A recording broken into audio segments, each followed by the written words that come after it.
بیەوێت هەر کەسێک بخاتە ناوزایی دەکەوە لەلایەنەوە هێزەوە توانێت دەستی پێ بگات؟ بەڵێ توانێت دەستی پێ بگات. بەهێزی دێلتا توانێت دەستی پێ بگات. هەر کەسێ بێتن. باسی وڵاتی بەهێز ناکەم وەکو ڕووس و چین و هەنێ وڵاتی کە بەڵام ئەم وڵاتانەی کە زۆر بە ئاسانی دەستی پێگاتن. یعنی مخابراتی ئەمریکی کاکە تکنۆلۆژیای ئەمریکا جیاوازە. توانایان جیاوازە، مێشکیان جیاوازە، هەموو شتێ بەدەستیانە، ئاسمان بەدەست ئەوانە. یعنی هێزێکی ئاسمانی هەیە تۆ فەنزەوێلا یعنی تۆ سیخۆی سیت وەرگرتو بوو. بەتەریاتی S300 هەیە.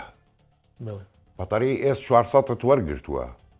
HQ9 چینت وەرگرتووە ئەیکوا هەمووی تەشویش کرایە سەری هەمووی وەستە. یعنی واتە ئەمکانیەتێکیان هەیە جارێ ئێمەش نەیزانین وە دەرنەچووە بۆمان. هەر سەرۆکێک بیانەوێت جگە لەوانەی کەوتی تەوزی لێزانە دەتوانێت یعنی هێزی دێلتا ئوسامە بن لادن لە سۆماڵ کە شەڕەکەیان کرد. ڕاست لەوێ سەرکەوتنیان بەدەست نێنا بەڵام هێزێکی بچووک بەرامبەر بە 1000 کەس شەڕیان کرد و دەریش چوون.